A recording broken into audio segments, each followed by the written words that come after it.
صبح صبح کشتی میں شور اٹھا، میں لٹ گیا، میں برباد ہو گیا، میں تباہ ہو گیا۔ لوگوں نے کہا خیر تو ہے، کیا بات ہوئی، کچھ بتاؤ تو صحیح۔ مگر وہ آدمی بس چلائے جا رہا تھا، ایک ہی رٹ لگا رکھی تھی کہ میں لٹ گیا۔ کشتی کے مسافر ایک جگہ جمع ہو گئے، ایک دوسرے سے پوچھنے لگے کہ کیا بات ہے، کسی کو کچھ معلوم ہوتا تو بتاتا کہ کیا بات ہے۔ کشتی بہت بڑی تھی، اتنے مرد عورتوں میں ایک طرف بڑے عالم فاضل اللہ کے بندے بھی بیٹھے تھے۔ شور کی آواز انہوں نے بھی سنی۔ رونے پیٹنے والے کو سمجھا بجھا کر جب بات پوچھی گئی تو اس نے کہا میں غریب مسافر ہوں، ایک تھیلی میری زندگی بھر کا سرمایہ تھا جو میں نے چھپا کے رکھا تھا، کسی ظالم نے وہ تھیلی چرا لی۔ سب کو سن کر بڑا افسوس ہوا۔ پوچھنے والوں نے یہ پوچھا کہ کتنا مال تھا اس تھیلی میں۔ اس نے بتایا 1000 اشرفیاں تھیں۔ 1000 اشرفیاں بہت بڑی رقم تھی۔ جس نے سنا اسے افسوس ہوا۔ کچھ لوگ مل کر مشورہ کرنے لگے۔ کشتی کے مالک کو بلایا گیا، سارا ماجرا اسے سنایا۔ اس نے کہا اگر تھیلی کشتی میں ہے تو پتہ چل جائے گا، میں سب مسافروں کی تلاشی لیتا ہوں۔ آنن فانن یہ خبر ساری کشتی میں پھیل گئی۔ کشتی میں مرد، بوڑھے، عورتیں اور بچے بھی تھے۔ کڑی نگرانی میں تمام مسافروں کی تلاشی ہوئی، مگر کسی کے پاس سے وہ گمشدہ تھیلی نہ نکلی۔ اب لوگ اس شخص پر الٹ پڑے، طرح طرح کی باتیں ہوئیں، اور ہوتے ہوتے سب کو یقین ہو گیا کہ یہ شخص جھوٹا تھا، اور جھوٹے پہ اللہ کی لعنت ہوتی ہے۔ سب اسے برا بھلا کہہ کے اپنی اپنی جگہ پہ بیٹھ گئے۔ جھوٹا بھی سٹ پٹا کر اپنی جگہ آ بیٹھا۔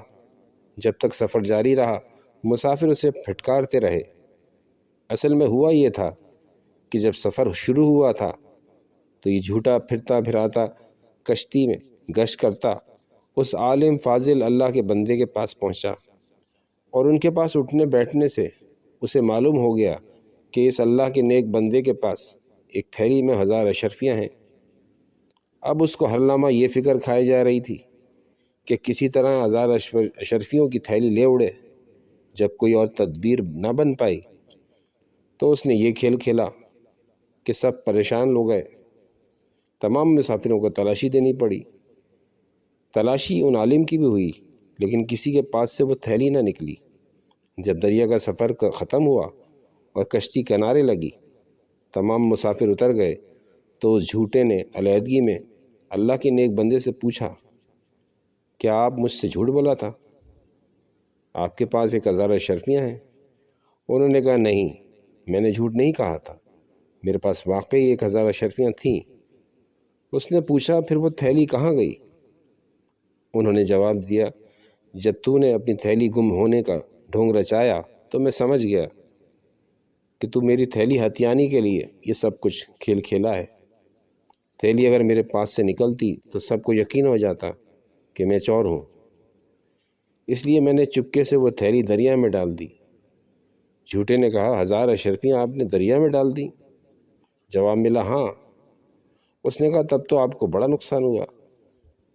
جواب ملا نیکی کا بدلہ برائی سے دینے والے ظالم دوست، میرے نزدیک اہمیت دولت کی نہیں، لوگوں کے اس اعتماد کی ہے جو وہ حدیث نبوی کی خدمت کے لیے مجھے برقرار رکھنا ضروری ہے۔ اگر میں خائن مشہور ہو جاؤں تو میری بیان کردہ حدیثوں پہ کون اعتماد کرے گا؟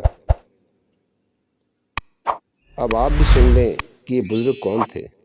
یہ حضرت امام بخاری رحمۃ اللہ علیہ تھے، جن کی بخاری شریف دنیا بھر میں مستند مانی جاتی ہے۔